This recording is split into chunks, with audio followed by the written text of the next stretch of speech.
구약성경 룻기 2장 1절에서 7절까지의 말씀입니다.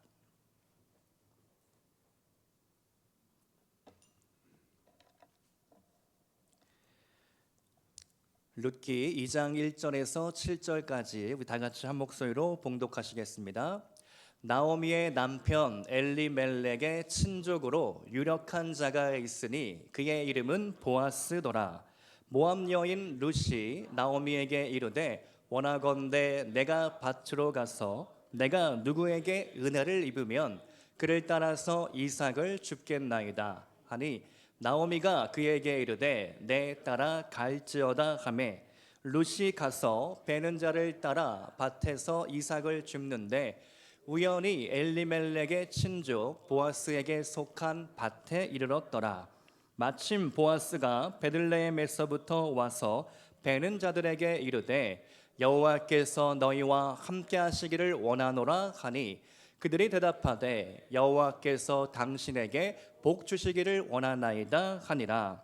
보아스가 베는 자들을 거느린 사환에게 이르되 이는 누구의 소녀냐 하니 베는 자를 거느린 사환이 대답하여 이르되 이는 나오미와 함께 모압 지방에서 돌아온 모압 소녀인데 그의 말이 나로 베는 자를 따라 단 사이에서 이삭을 줍게 하소서 하였고 아침부터 와서는 잠시 집에서 쉰 외에 지금까지 계속하는 중이니이다. 아멘. 인생은 만남입니다. 만남에는 크게 두 가지 만남이 있는데요. 하나는 필연적인 만남이 있습니다. 부모, 형제, 자매, 친척과의 만남이 필연적인 만남이죠. 내가 바꿀 수 없는 만남입니다. 그래서 누군가 이런 말을 남겼는데요. 가족은 귀찮은 행복이다. 귀찮기는 하지만 가족이 있으니까 행복한 것이죠. 다른 하나의 만남은 선택적 만남이 있습니다. 학교에 가면 내가 어울릴 친구를 내가 고릅니다. 내 마음에 드는 친구들하고만 어울려 다니는 거죠. 요즘은 온라인 만남이 있습니다. SNS 상에서 DM을 주고받습니다. DM이 뭔지 잘 모르시죠? 자녀들에게 물어보시기 바랍니다. 뭐 쪽지 같은 건데요. 온라인으로 DM을 주고받으면서 서로 소통을 하다가 오프라인 만남으로 이어지기도 합니다. 인생의 만남에는 성숙한 지혜가 필요합니다. 불필요한 만남, 불투명한 만남이 있다면 빨리 정리해야겠죠. 누구를 만나느냐가 인생을 좌우하기 때문입니다. 만남을 점으로 바꾸어서 그 모든 만남의 점들을 서로 연결하면 내 인생의 스토리가 되는 것이죠. 어린 시절 만난 친구, 학창 시절 영향을 받았던 선생님, 직장 생활, 사회 생활 하면서 만났던 다양한 사람들이 우리 주변에 있습니다. 가만히 생각해 보면 따뜻하고 좋은 기억으로 남는 사람이 있는가 하면 나를 괴롭히며 마음 아프게 했던 사람들도 있는 것이죠. 만남에 대한 글들을 읽다가 제가 무릎을 탁 치면서 이 말은 정말 명언이다. 무슨 말이냐면 모든 만남에는 유통기한이 있다. 잠깐 만나는 만남이 있다면 평생 만나야 하는 만남도 있습니다. 기간이 제한된 만남도 있죠. 군입대를 하니까 정말 내 군생활 깜깜하다 했는데 국방부 시계는 틀림없이 돌아가고 있었습니다. 어느 날 제대의 날이 오더라고요. 짧은 만남으로 긴 여운을 남기는 사람이 있는가 하면 지긋지긋한 사람도 있더라라는 것이죠. 좋은 만남은 좋은 미래를 만들고 나쁜 만남은 나쁜 미래를 만듭니다. 좋은 만남, 유익한 만남은 어떤 만남일까요? 그 중에 한 가지는 낯선 만남이 우리에게 새로운 길을 열어갑니다. 내가 지금까지 만났던 사람들, 그것은 다 우연이 아닌 것이죠. 하나님의 섭리 가운데 그 만남들이 이어져 왔다라는 것입니다. 우리는 믿음으로 이런 고백을 할 수밖에 없습니다. 성도의 모든 만남에 우연은 없고 섭리만 있습니다. 오늘 만남이라는 주제로 룻기를 살펴보려고 하는데요. 이제 흉년이 끝나 베들레헴으로 두 과부가 돌아옵니다. 나오미와 룻, 시어머니와 며느리죠. 그리고 룻은 보아스라는 새로운 남자를 만나게 됩니다. 낯선 장소에서 낯선 만남을 하게 되는 것이죠.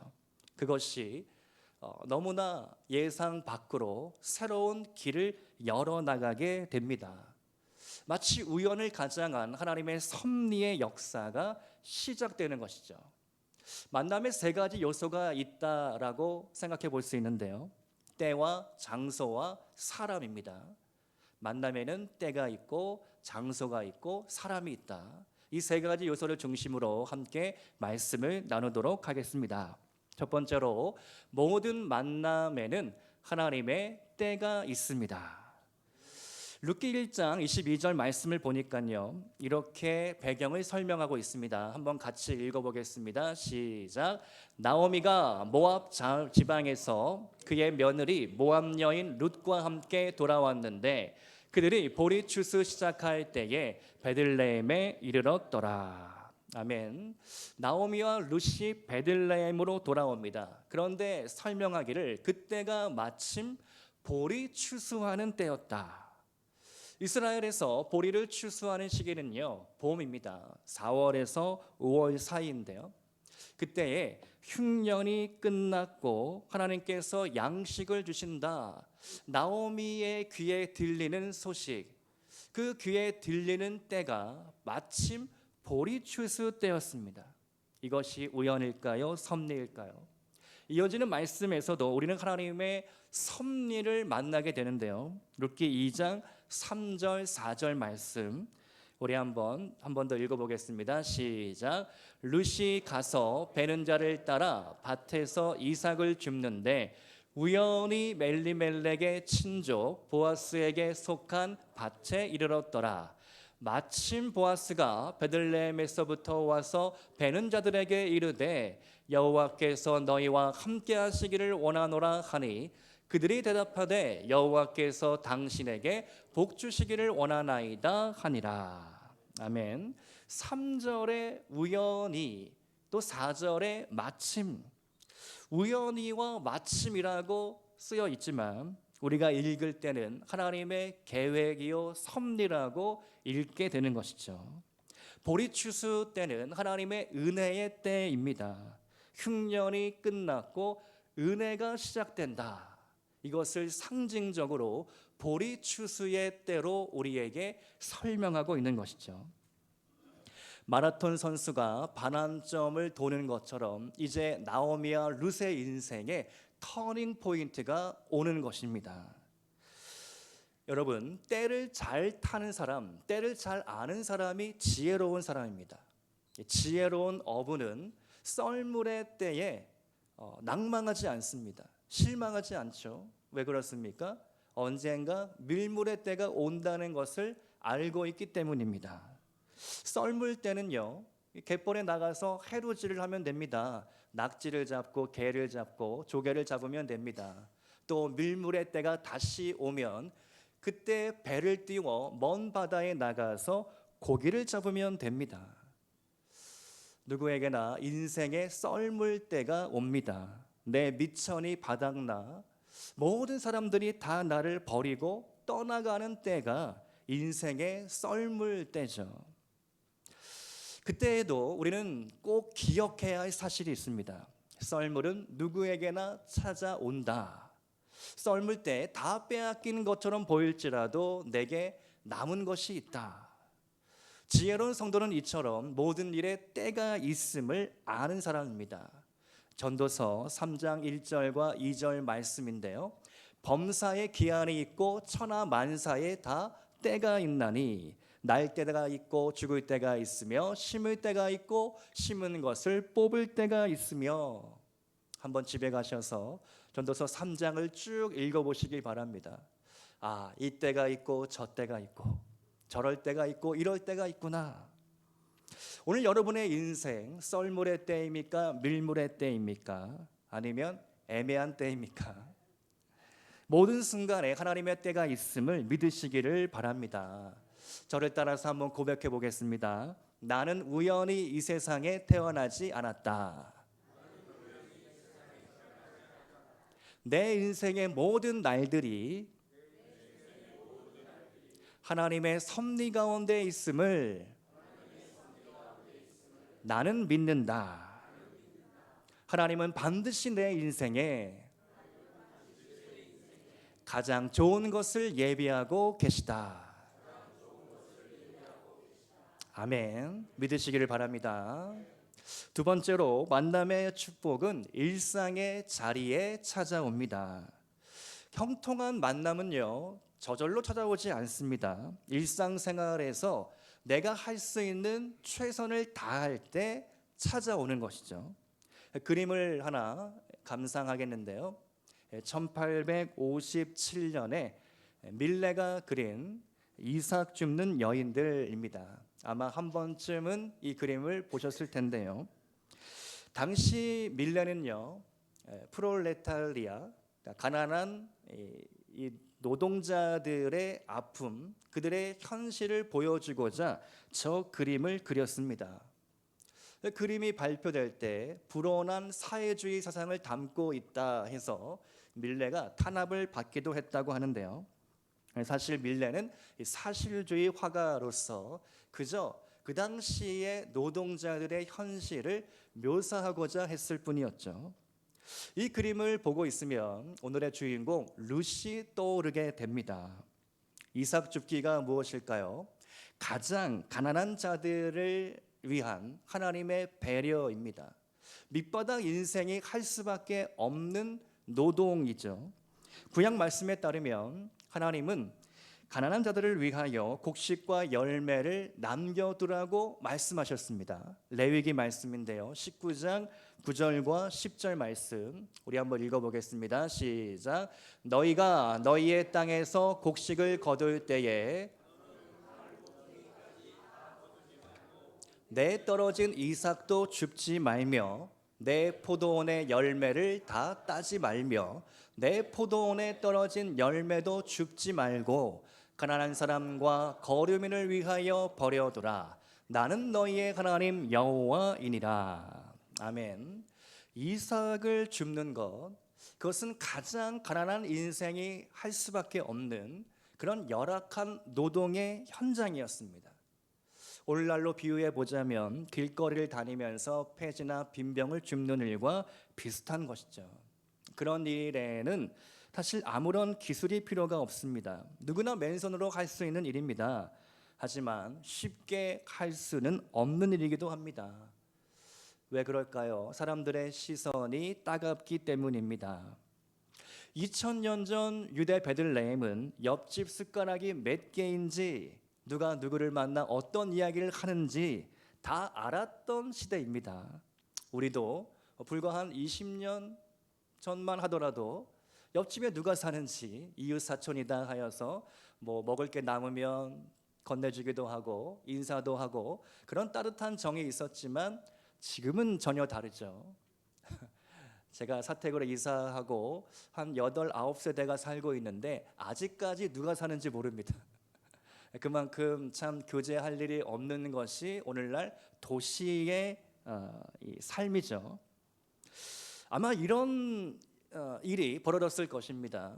루시 지나가면 우물가에 가서 물을 기르러 가면 우물가에 있는 동네 아줌마들이 쑥떡쑥떡 하는 겁니다. 야, 저 모함 여인 룻을 봐.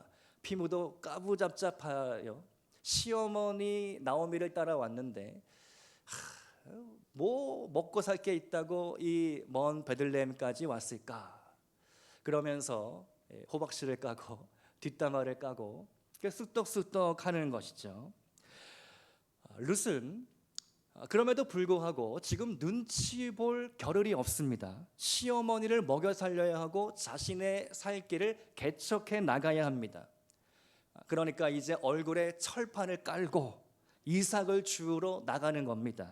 자신이 할 수 있는 최선의 노력을 다하는 것이죠.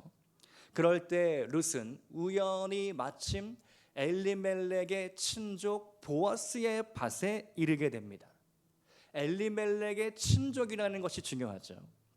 앞으로 엘리멜렉의 기업 물을 자 보아스, 그 보아스를 만나야 하기 때문입니다. 제가 묵상해 보니까 룻은 참으로 주도적인 적극적인 여성이었습니다. 룻기 2장 3절 말씀을 다시 한번 보니까 룻이 가서 베는 자를 따라 밭에서 이삭을 줍는데, 자, 이 한 문장 사이에 세 가지 동사가 나옵니다. 가서, 따라, 줍는데. 이 룻이 상당히 주도적으로 적극적으로 자신이 할 수 있는 최선의 일을 다하는 것이죠. 하늘은 스스로 돕는 자를 돕는다고 합니다. 씨를 뿌려야 열매를 거둘 수 있습니다. 심은 대로 거두는 것이 하나님 나라의 원칙입니다. 우리가 땀 흘리지 않고 무언가 대가나 기대를 바라면 안 되겠죠. 룻기 2장 7절 말씀을 보니까 그 룻의 모습을 사환이 봅니다. 열심히 성실하게 일하는 모습이 사환의 눈에 들 정도였던 것이죠. 7장 말씀을 보니까 그의 말이 나로 베는 자를 따라 단 사이에서 이삭을 줍게 하소서 하였고, 아침부터 와서는 잠시 집에서 쉰 외에 지금까지 계속하는 중이니이다. 룻이 나에게 베는 자를 따라서 이삭을 줍게 허락해 주십시오. 그래서 줍게 허락했으니 지금까지 집에서 잠깐 쉰 이후에는 계속해서 열심히 일하고 있습니다. 그 모습이 다른 사람들과 비교했을 때 눈에 띄인 것이죠.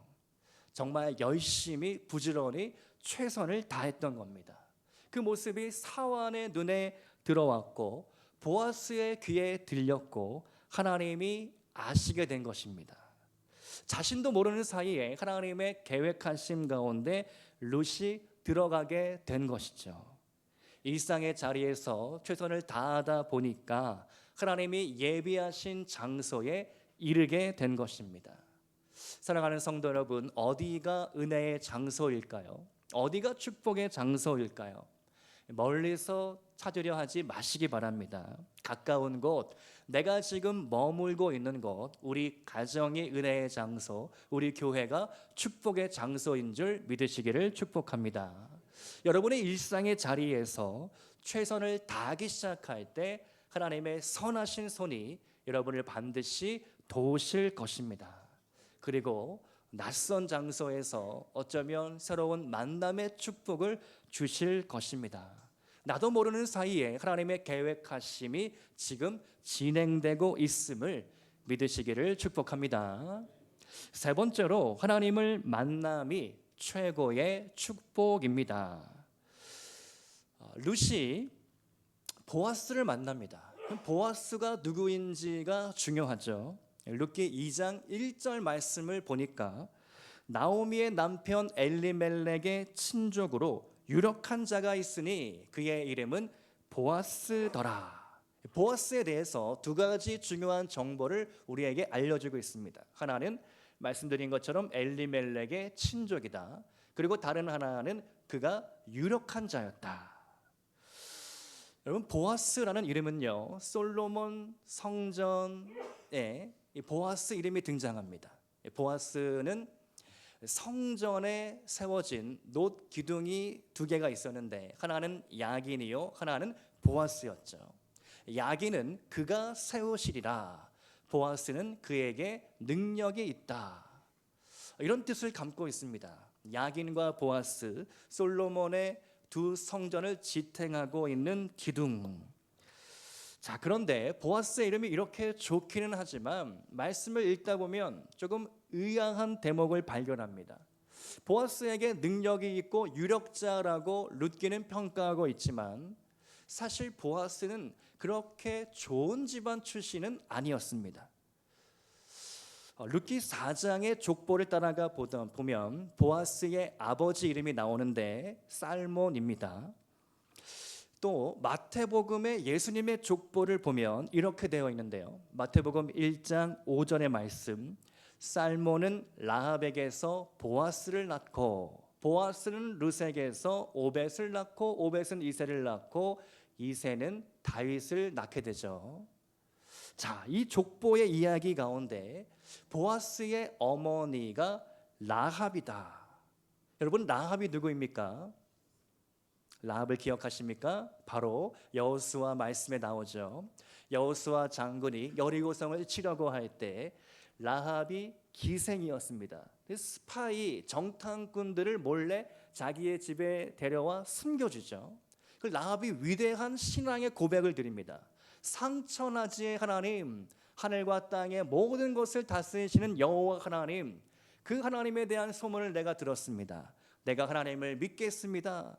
내가 이스라엘 유대인이 되기로 원합니다. 그렇게 전향 의사를 표시하죠.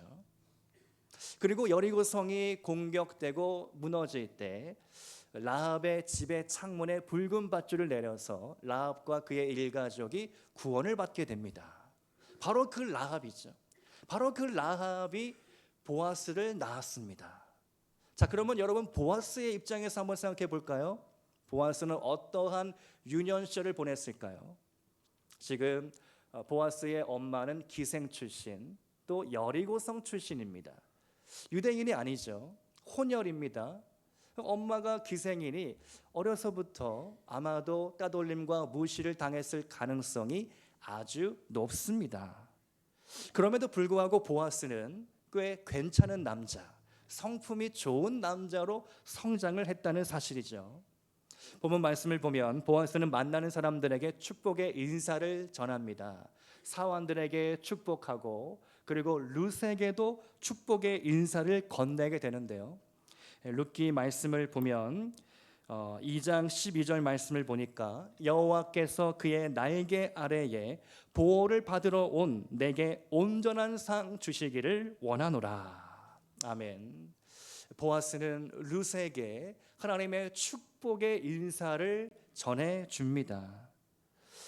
여러분 생각해 봅시다. 지금 룻의 입장, 룻은 무작정 대책 없이 시어머니를 따라온 참 생각 없는 여인이죠. 자기 고향을 떠나왔습니다. 한번 다녀온 여인입니다. 불임 여성이라는 낙인이 찍혀 있습니다. 사실 너무나 열악한 상황 가운데 있는 룻의 처지이죠. 그런 룻의 마음, 룻의 입장을 보아스가 헤아리고 축복의 인사, 하나님의 여호와의 날개 아래에 온 당신에게 하나님께서 상 주시기를 원합니다. 얼마나 따뜻한 인사, 축복의 인사입니까? 찬송가 419장을 보면 1절에 이런 가사가 나오죠. 주 날개 및 내가 평안히 쉬네. 밤 깊고 비바람 불어쳐도 아버지께서 날 지켜주시니 거기서 편안히 쉬리로다. 3절 주 날개 및 참된 기쁨이 있네. 고달픈 세상길 가는 동안 나 거기 숨어 돌보심을 받고 영원한 안식을 얻으리라. 주 날개 및 평안하다. 그 사랑 끊을 자 너희요. 주 날개 및 내 쉬는 영혼 영원히 거기서 살리. 아멘. 여호와의 날개 아래 거함이 축복이 됩니다. 이스라엘 백성들은 여호와의 날개 아래 거한다는 것이 무엇인지를 잘 알았죠. 출애굽기 19장 4절 말씀을 보니까 내가 애굽 사람에게 어떻게 행하였음과 내가 어떻게 독수리 날개로 너희를 업어 내게로 인도하였음을 너희가 보았느니라. 아멘. 애굽을 탈출할 때에 하나님께서 말씀하시기를 독수리 날개로 업어서 내가 너희를 구원해내었다. 노예 생활로부터 탈출할 수 있도록 내가 인도하였다.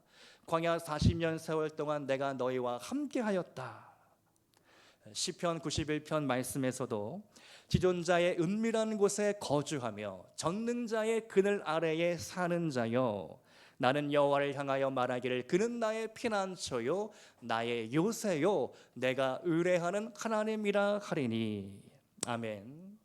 여호와의 날개 아래 거하는 것, 그것이 우리가 축복을 누리는 방법입니다. 여호와의 날개 아래 들어가면 하나님께서 우리의 모든 죄와 허물을 덮어주시죠. 하나님 아버지의 사랑이 얼마나 큰지 하늘을 두루마리를 삼고 바다를 먹물 삼아도 그 사랑을 다 쓸 수가 없다. 제가 설교를 준비하면서 어린이 찬양이 생각이 났습니다. 예수님의 사랑 신기하고 놀라워. 예수님의 사랑 신기하고 놀라워. 이어지는 가사가 이렇죠. 하늘 그보다 높고 바다 그보다 깊고 우주 그보다 넓은 오 크신 사랑. 아니 어떻게 나 같은 죄인이 하나님의 은혜로 구원받아 이 거룩한 예배당에 앉아서 하나님을 예배할 수 있었습니까? 하나님의 은혜 없이는 설명할 길이 없는 것이죠.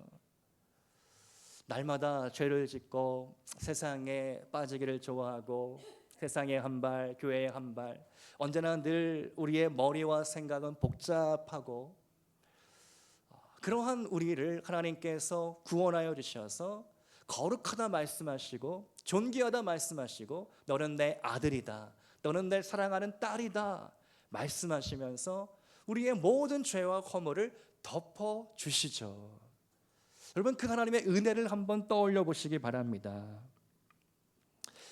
이사야 49장 16절에 이런 말씀이 나옵니다. 제가 이 말씀을 최근에 보고 이 말씀이 너무 좋아서 늘 생각하고 기억하고 있는데요. 내가 너를 내 손바닥에 새겼고. 여러분 우리나라 속담에 뛰어봤자 부처님 손바닥 아니다 그런 이야기를 하는데 사실 원조는 우리 하나님이십니다. 이사야 말씀이 훨씬 옛날에 쓰여졌거든요. 부처님 오시기 전에 하나님이 원조이십니다. 하나님께서 우리에게 말씀하시기를 내가 네 이름 석자 김기철 이 손바닥에 새겼다. 여러분 여러분의 손바닥을 보시면서 한번 생각해 보시기 바랍니다. 내 이름이 하나님 손바닥 안에 새겨져 있구나. 내가 어디를 가든지 뭘 하든지 언제나 하나님 안에 내가 있구나. 내 이름이 하나님께 기억하신 바 되어 있구나. 얼마나 은혜롭습니까? 얼마나 감사한 일입니까? 여러분 연이은 무더위와 폭염이 이어지고 있죠. 계속해서 이 재난 문자가 옵니다. 오늘도 예배 준비하기 전에 재난 문자를 한 여러 번 받았는데요. 한여름 무더위에 맞서 싸우면 안 됩니다. 그러면 쓰러집니다. 무더위는 피해 가야 됩니다. 어디로 피해야 합니까? 무더위 쉼터가 있지만 우리는 여호와의 날개 아래 피해야 되는 것이죠. 내 죄를 덮어주시고 나의 인생을 인도하시고 정말 황량하고 메마른 광야를 걷는 것 같은 인생이지만 정말 무더위에 정말 해가 쨍쨍 내리치며 쓰러질 것 같은 인생이지만 여호와의 날개 아래 피하고 그 아래 거하면 우리는 안전한 것이죠. 평안한 것이죠. 쉴 수 있습니다. 참된 기쁨과 평안을 누릴 수가 있습니다. 세상에 주는 기쁨은요 아주 잠깐입니다. 간헐적인 기쁨인 거죠.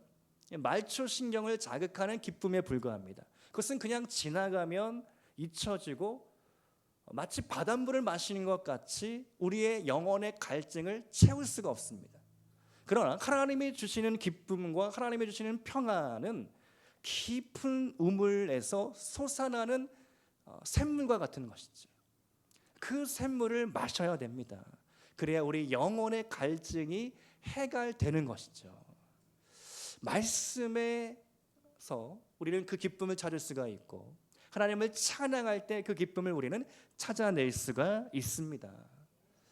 여러분 무더위 폭염 가운데 우리가 지나가고 있지만 하나님의 말씀과 기도로 우리가 그 무더위를 지혜롭게 극복해 나가고 여러분의 삶에 다가오는 모든 문제들을 풀어나갈 수 있기를 축복합니다.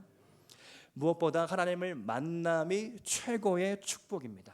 오늘도 하나님을 만나야 됩니다. 내일도 하나님을 만나야 됩니다. 내일 모레도 하나님을 만나야 되겠습니다. 형통한 만남, 하나님을 만남으로 늘 주님과 함께하는 인생이 될 수 있기를 축복드립니다. 오늘 말씀의 결론입니다. 이제 우리가 위대한 만남을 기대합시다. 기생집 아들 보아스와 한 번 다녀온 이방 여인 룻이 만납니다. 세상적으로 보면 정말 별 볼 일 없는 만남입니다. 그러나 하나님은 이 만남을 위대한 만남으로 바꾸어 주셨습니다. 두 사람의 만남으로 다윗 왕이 태어납니다. 다윗의 후손으로 만왕의 왕 우리 구주 예수 그리스도께서 이 땅에 태어나십니다.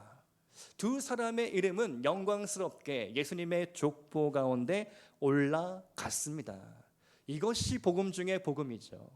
세상적으로 볼 때 아무 소망 없는 인생들이 만나 위대한 만남으로 하나님의 형통함의 축복을 누리게 된다. 여러분의 인생, 오늘 우리 모두의 인생에도 소망이 있습니다. 하나님 앞에 우리가 늘 머물고 그분의 은혜를 구하시기를 바랍니다. 여러분, 오늘 설교 다 잊어도 이 한 가지 잊지 마시기를 바랍니다. 하나님은 정확한 때에 정확한 장소에서 정확한 사람을 만나게 해주신다. 형통한 만남의 축복을 기다리고 구하시기를 바랍니다. 이 무더위 가운데 우리가 하나님 안에 늘 거함으로 여호와의 날개 아래 거하는 축복을 누릴 수 있기를 주님의 이름으로 축원드립니다.